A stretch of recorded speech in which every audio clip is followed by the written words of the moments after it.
केंद्र सरकारला एफटीआयच्या आंदोलनकर्त्या विद्यार्थ्यांनी लिहिलेल्या पत्रात त्यांचा गजेंद्र चव्हाण यांना विरोध नसल्याचं स्पष्ट झालंय।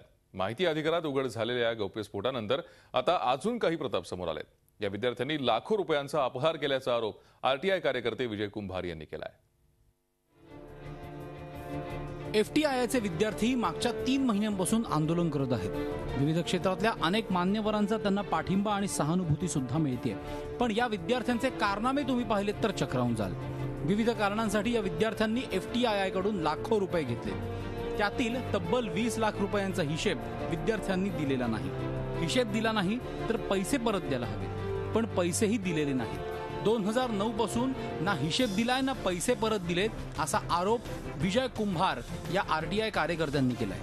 20 जुलै 2015 पर्यंत हा ॲडव्हान्स म्हणजे ज्याची शिल्लक आहे, घेतलेला खर्च केलेला वेगळा, पण ज्याची शिल्लक आहे, ज्याचा हिशेब दिलेला नाही किंवा त्या मुलांकडे रोख आहेत, अशा स्वरूपाची रक्कम साधारणपणे 20 लाख रुपयाची निघते आणि फार मोठी अमाऊंट। आणि ही दिलेली कधी नाही तर फार 9-10 पासून ते आत्ता 2015 पर्यंत।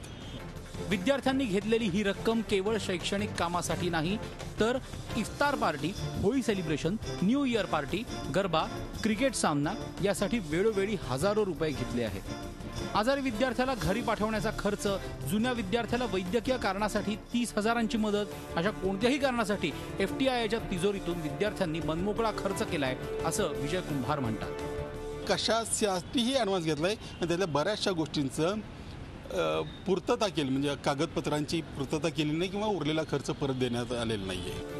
रक्कमेचा हिशेब दिला नसेल किंवा शिल्लक रक्कम परत दिली नसेल तर ते चुकीचं आहे असं आता विद्यार्थी मान्य करतायत। पण संस्थेनं कारवाई का केली नाही असा उलट सवाल विद्यार्थी करतायत। जर हे लेट झालं असेल तर ते चुकीचं आहे। ते म्हणजे जर काही विद्यार्थ्यांनी केलं असेल तर आम्हीही ते बिल सबमिट करू। समजा असेल असं तर इन्स्टिट्यूटने त्यांच्यावर ॲक्शन घ्यावी।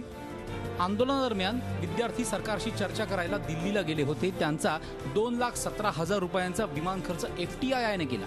आमरण उपोषणाला बसलेल्या विद्यार्थ्यांना खासगी रुग्णालयात उपचार देण्यात आले, त्याचा 45,000चा खर्चही एफटीआयने केला। आर्थिक गैरव्यवहारांबरोबरच विद्यार्थ्यांनी इतरही प्रताप केलेत। 2008 मध्ये ज्या विद्यार्थ्यांना प्रोजेक्ट सादर करायचे होते त्यांनी 2015 संपत आलं तरी प्रोजेक्ट सादर केलेले नाही। 3 महिन्यात पूर्ण करायचा प्रोजेक्ट 8 वर्ष झाली तरी प्रोजेक्ट सादर केले नाहीत। 8 वर्ष विद्यार्थी ठाण मांडून आहेत। याचा फटका म्हणून मागील 3 वर्षात प्रवेश परीक्षाच झाली नाही। सरकारी अधिकारी किंवा कर्मचारी, राजकारणी यांनी असा कारभार केला असता तर त्यांच्यावर नक्कीच गैरव्यवहाराचे आरोप झाले असते।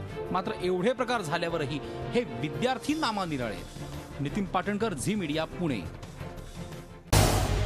झी 24 तास रहा एक पाऊल पुढे।